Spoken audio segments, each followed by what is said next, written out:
যুক্তরাষ্ট্রের সঙ্গে সম্ভাব্য স্থলযুদ্ধের পরিস্থিতি মোকাবেলায় ইরান বিপুল সংখ্যক সেনা প্রস্তুত রেখেছে। দেশটির একটি সামরিক সূত্র জানিয়েছে, প্রয়োজনে 10 লাখেরও বেশি সেনা মোতায়েনের সক্ষমতা রয়েছে। ইরানের গণমাধ্যমকে দেওয়া তথ্য বলা হয়েছে, দক্ষিণাঞ্চলীয় সীমান্ত দিয়ে যুক্তরাষ্ট্র কোনো স্থল অভিযান চালালে তা বড় ধরনের ভুল সিদ্ধান্ত হবে বলে সতর্ক করা হয়েছে। এমন পরিস্থিতিতে ইরানের সেনাবাহিনীর মধ্যে তীব্র উদ্দীপনা ও প্রস্তুতি লক্ষ্য করা যাচ্ছে। সূত্রটি আরও জানায়, সাম্প্রতিক সময়ে ইরানের তরুণদের মধ্যে সেনাবাহিনী, ইসলামিক বিপ্লবী গার্ড বাহিনী ও স্বেচ্ছাসেবী সংগঠনে যোগ দেওয়ার আগ্রহ বেড়েছে। বিশেষ করে সম্ভাব্য সংঘাতের আশঙ্কায় তারা স্বতঃস্ফূর্তভাবে অংশ নিতে প্রস্তুত বলে উল্লেখ করা হয়।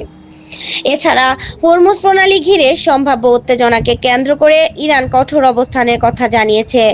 সামরিক সূত্রের দাবি, এই প্রণালী বন্ধ রাখা বা নিয়ন্ত্রণে নেওয়ার সক্ষমতাও তাদের রয়েছে। এর আগে যুক্তরাষ্ট্রের পক্ষ থেকে ইরানের ওপর চাপ বাড়ানোর পাশাপাশি আলোচনার আহ্বান জানানো হয়। তবে দুই দেশের মধ্যে উত্তেজনা ক্রমেই বৃদ্ধি পাচ্ছে বলে বিশ্লেষকরা মনে করছেন। সৌদি আরবে অবস্থিত একটি সামরিক ঘাঁটিতে ইরানের সাম্প্রতিক হামলায় অন্তত 12 মার্কিন সেনা আহত হয়েছেন।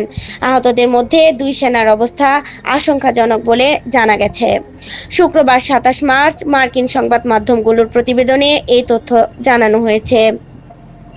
নিউ ইয়র্ক টাইমস এবং ওয়াল স্ট্রিট জার্নাল অজ্ঞাতনামা কর্মকর্তাদের বরাত দিয়ে জানিয়েছে, সৌদি আরবের প্রিন্স সুলতান বিমান ঘাঁটি লক্ষ্য করে এই হামলা চালানো হয়।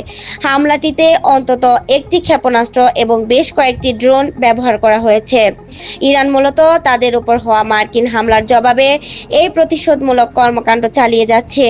ইরানের দাবি, পারস্য উপসাগরীয় দেশগুলো মার্কিন বাহিনীর আক্রমণের লঞ্চপ্যাড বা ঘাঁটি হিসেবে ব্যবহৃত হচ্ছে। ওয়াল স্ট্রিট জার্নালের প্রতিবেদনে জানানো হয়, হামলার সময় মার্কিন সেনারা ঘাঁটির ভেতর একটি ভবনে অবস্থান করছিলেন। সরাসরি আঘাতের ফলে সেখানে ক্ষতির পাশাপাশি বেশ কয়েকটি এরিয়াল রিফুয়েলিং বিমানও ক্ষতিগ্রস্ত হয়েছে বলে জানা গেছে। উল্লেখ্য, এর আগেও এই ঘাঁটি লক্ষ্য করে ছোড়া বেশ কয়েকটি ক্ষেপণাস্ত্র প্রতিহত করেছিল সৌদি আরব।